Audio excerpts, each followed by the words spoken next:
دہشت گرد ایک ایسے نوجوان کی داستان جس سے بچپن میں جائیداد، عیش و آرام، اپنوں کا پیار، رشتے چھین لیے گئے۔ حالات کے چنگل میں پھنس کر وہ جرائم کی دنیا میں داخل ہوا۔ محب وطن ہوتے ہوئے ملک دشمن قرار دیا گیا۔ انڈیا گیا تو قدم قدم پر موت نے گھیرا، مگر اس نے انڈیا میں انڈیا کی بینڈ بجائے رکھی۔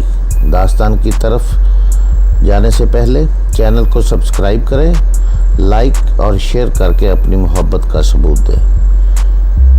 ایک دل ہلا دینے والی داستان، دہشت گرد۔ قسط نمبر 9، دہشت۔ اوئے تو رو رہا ہے؟ خان صاحب نے حیرت سے کہا۔ اوئے تیرے نام کی دہشت سے تو بھارتی پولیس کی نیندیں اڑ گئی ہیں۔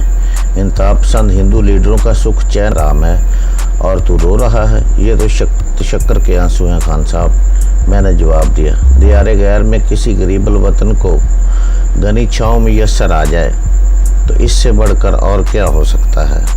دل خوش کر دیا بچہ، تو اچھی خاصی فارسی بولتا ہے۔ میں نے کوئی جواب نہ دیا، صرف مسکرا کر رہ گیا۔ اقبال کے بعد خان صاحب دوسرے آدمی تھے جنہوں نے میری اردو کو فارسی کہا تھا۔ شاید میں کئی جگہ اس فارسی آمیز اردو کی وجہ سے شناخت کر لیا گیا تھا۔ وہاں کے مسلمان نوجوان بھی اس قسم کی زبان نہیں بول سکتے تھے۔ ظاہر ہے یہ زبان وہاں رینج نہیں تھی۔ میں نے فیصلہ کر لیا کہ آئندہ گفتگو میں فارسی اور عربی کا کوئی لفظ استعمال نہیں کروں گا۔ خان صاحب دیر تک مجھ سے باتیں کرتے رہے۔ میں ان باتوں کا مختصر جواب دیتا رہا۔ اس دوران میں وہ مسلسل قہوہ پیتے رہے۔ ان کی وجہ سے مجھے بھی قہوے کی 3-4 پیالیاں پینی پڑیں۔ جب گفتگو میں تھوڑا سا وقفہ آیا تو احسان نے مؤدب انداز میں پوچھا، خان صاحب آپ آج رات یہیں ٹھہریں گے نا؟ نہیں، خان صاحب نے جواب دیا۔ پھر کلائی کی گھڑی پر نظر ڈالتے ہوئے اٹھ کھڑے ہوئے۔ 12:30 بج گئے، انہوں نے خود کلامی کے انداز میں کہا۔ پھر کمرے میں موجود ایک شخص سے مخاطب ہوئے، گل خان گاڑی نکالو، اب میں چلوں گا۔ وہ جیسے اچانک آئے تھے اسی طرح اچانک واپس بھی چلے گئے۔ ان کی گاڑی کے ساتھ 2 گاڑیاں مزید تھیں۔ ان دونوں گاڑیوں میں ان کے 2 گارڈ سوار تھے۔ ان میں سے ایک سوزوکی کیری آگے تھی، دوسری ان کی گاڑی کے پیچھے۔ انہیں رخصت کر کے میں اپنے کمرے میں لوٹ آیا تھا۔ احسان بھی میرے پیچھے کمرے میں آ گیا اور بولا، کیسے لگے ہمارے خان صاحب؟ بہت زبردست، ایک دم گریسفل، میں نے جواب دیا۔ پاکستان میں ان کے متعلق بہت کچھ سنتا رہا ہوں۔ میری خواہش تھی کہ ان سے میری ملاقات بھی ہو جائے۔ آج یہ خواہش پوری ہوگی۔ میں تمہارے لیے کافی بنواؤں؟ احسان نے موضوع بدلتے ہوئے کہا۔ ہاں یار، اس وقت کافی کی طلب ہو رہی ہے۔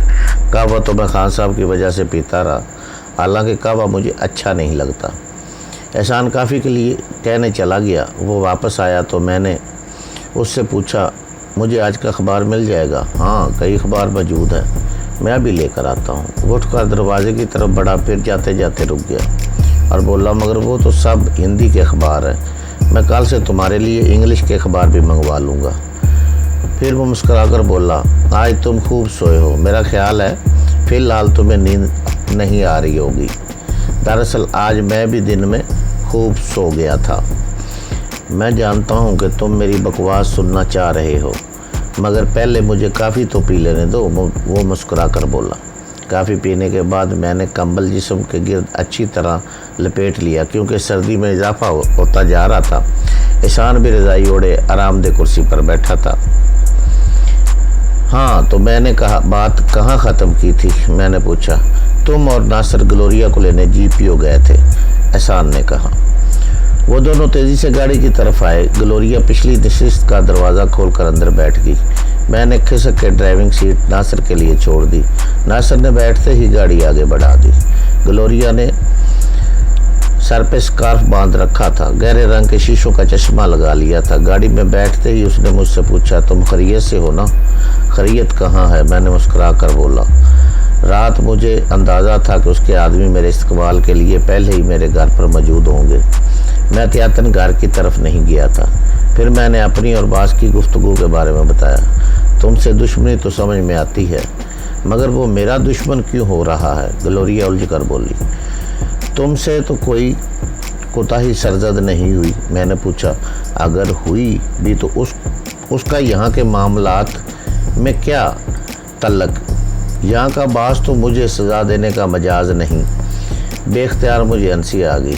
گلوریا ناگواری سے مجھے گھورنے لگی۔ میں نے سنجیدہ ہو کے پوچھا، تم کب سے اس سینڈیکیٹ کے لیے کام کر رہی ہو؟ اس وقت میری عمر 15 سال تھی جب میں نے اس میں شمولیت اختیار کی تھی، گلوریا نے جواب دیا۔ اس کے باوجود تم سینڈیکیٹ کے طریقہ کار سے واقف نہیں ہو؟ ہیڈ کوارٹر کسی بھی ذمہ دار آدمی کو یہ فرائض سونپ سکتا ہے۔ باس کو اوپر سے احکام ملے ہوں گے کہ تیمور یا گلوریا کو راستے سے ہٹا دو۔ وہ اپنے طور پر اتنا بڑا قدم نہیں اٹھا سکتا۔ ٹھیک ہے، یہ بات ہیڈ کوارٹر سے کروں گی، مگر اس شخص کو چھوڑوں گی نہیں جو یہاں کا باس ہے۔ گلوریا غصے میں مٹھیاں بھیج کر بولی اور وہ چونک اٹھی۔ یہ ہم کہاں جا رہے ہیں؟ جہاں میں ٹھہرا ہوا ہوں، آسوگے گوٹ میں۔ وہ گوٹ شہر سے کافی دور ہے، اس لیے میرے لیے بہت مناسب ہے۔ مگر ہم اس وقت آسو گوٹ نہیں جا رہے ہیں، ناصر نے اردو میں کہا۔ میں فی الحال ہائی وے کی طرف جا رہا ہوں، اپنے پولٹری فارم پر۔ مگر تم تو آسو گوٹ جا رہے تھے، میں نے پوچھا۔ ہاں، وہ جگہ زیادہ محفوظ تو ہے، مگر وہاں ٹیلی فون نہیں ہے اور تمہیں ٹیلی فون کی ضرورت بھی پڑے گی۔ یہ تم لوگ اپنی زبان میں کیا باتیں کر رہے ہو؟ گلوریا بنا کر بولی۔ سوری گلوریا، میں نے کہا، مجھے بالکل دھیان ہی نہیں رہا کہ تمہیں اردو نہیں آتی۔ پھر بقیہ سفر خاموشی سے طے ہو گیا۔ ہم تینوں ہی اپنے اپنے طور پر سوچ میں گم تھے۔ میں چونکا تو اس وقت جب گاڑی ایک دھماکے سے رک گئی۔ ناصر کا پولٹری فارم خاصے وسیع رقبے پر تھا۔ اس نے ہارن بجایا تو بڑے سے آہنی گیٹ کی جلی کھڑکی کھلی اور حضور بخش کا چہرہ دکھائی دیا۔ ناصر کو دیکھتے وہ پھرتی سے اندر غائب ہو گیا اور اس نے گیٹ کھول دیا۔ اندر دور دور تک مرغیوں کے لیے بڑے بڑے پنجرے تھے۔ ان کے کناروں پر جالی دار رکاوٹیں لگی ہوئی تھیں تاکہ مرغیاں گاڑی کے نیچے نہ آئیں۔ دوسری طرف بے شمار مرغیاں دوڑتی پھر رہی تھیں اور دانہ چگ رہی تھیں۔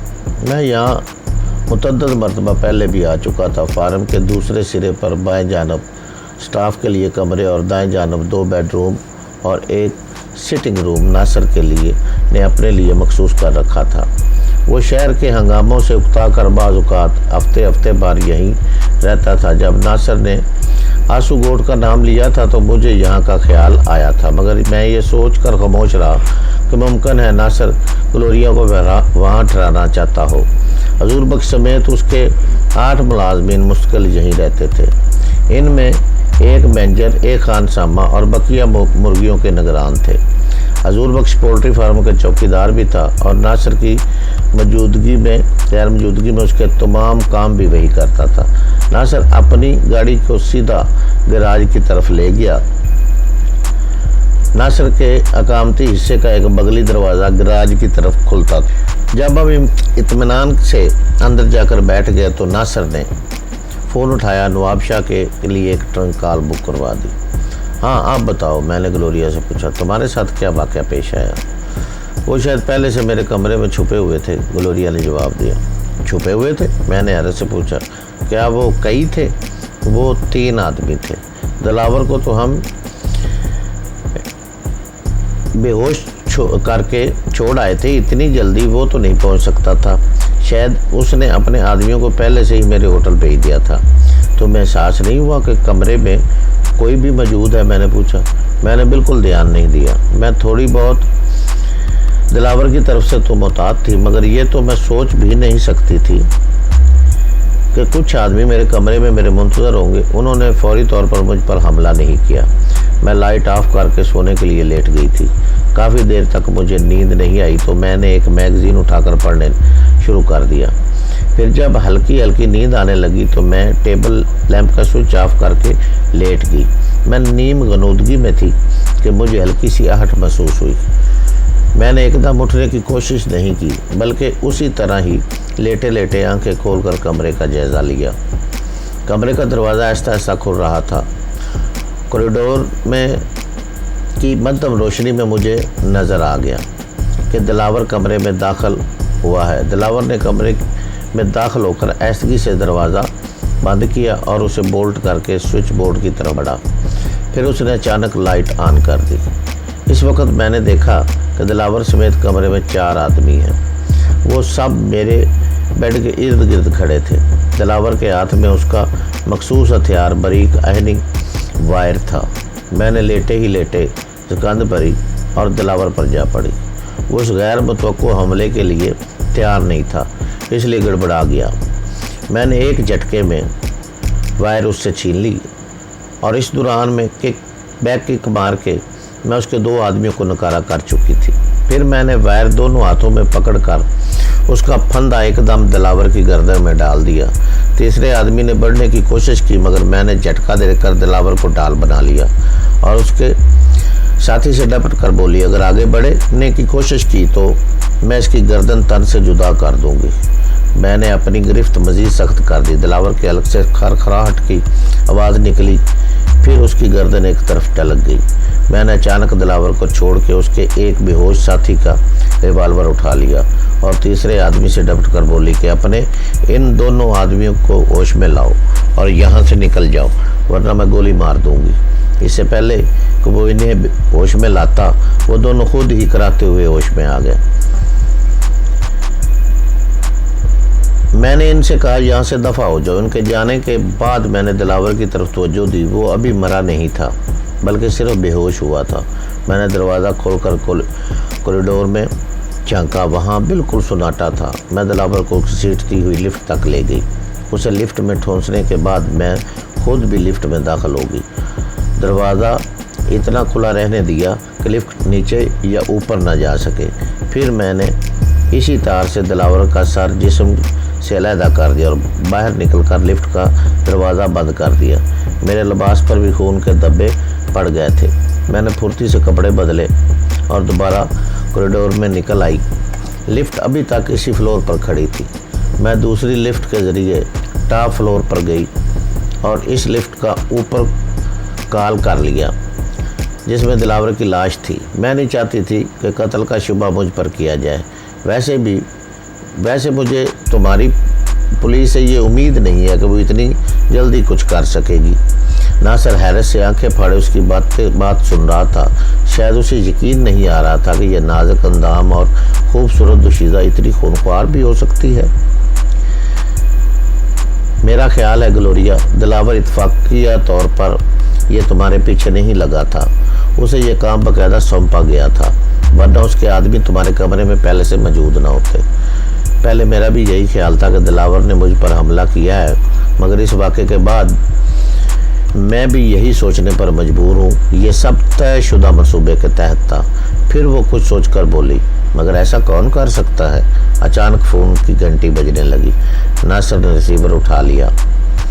اس کی گفتگو سے مجھے اندازہ ہوا کہ وہ اپنے بابا سے بات کر رہا ہے۔ ٹیلی فون سے فارغ ہو کر اس نے کہا، میں نے کسی بھی خطرے سے نمٹنے کے لیے گوٹ سے 3 بہترین آدمی بلائے ہیں۔ اب میں دیکھوں گا کہ تمہارا باس کتنے پانی میں ہے۔ میں اس کی بات سن کر دل ہی دل میں ہنسنے لگا۔ وہ شاید باس کو چھوٹا موٹا کوئی بدماش سمجھا تھا۔ میں نے گلوریا سے کہا، تم باس سے بات کرو، دیکھیں وہ کیا کہتا ہے۔ ٹیلی فون سیٹ اپنی طرف کھسکا کر وہ باس کا نمبر ڈائل کرنے لگی، پھر تحقیرانہ لہجے میں بولی، پٹ می آن ٹو باس۔ شاید پھر فوراً ہی باس لائن پر آ گیا۔ گلوریا نے سرد لہجے میں کہا، ہیلو، گلوریا اسپیکنگ۔ میں کہاں ہوں؟ بھائی اپنے ہوٹل میں ہوں، اور کہاں ہوں؟ اس وقت میں جنرل پوسٹ آفس سے بول رہی ہوں۔ پھر وہ لہجہ بدل کر انتہائی سرد انداز میں بولی، باس تمہیں اپنے آدمی کے قتل کی اطلاع تو مل چکی ہوگی۔ میں صرف یہ پوچھنا چاہتی ہوں کہ تم نے اسے میرے پیچھے کیوں لگایا تھا؟ مرنے سے پہلے دلاور نے خود مجھے بتایا تھا کہ مجھے تمہارے قتل کا حکم کس نے دیا ہے۔ مجھے صرف ہاں یا نہ میں جواب دو، میرے قتل کی سازش کس نے کی تھی؟ Come to the point. Gloria کا لہجہ سخت ہو گیا۔ یس اور نو۔ ٹھیک ہے، میں بھی تم سے ملاقات کرنا چاہتی ہوں۔ مجھے جنرل پوسٹ آفس سے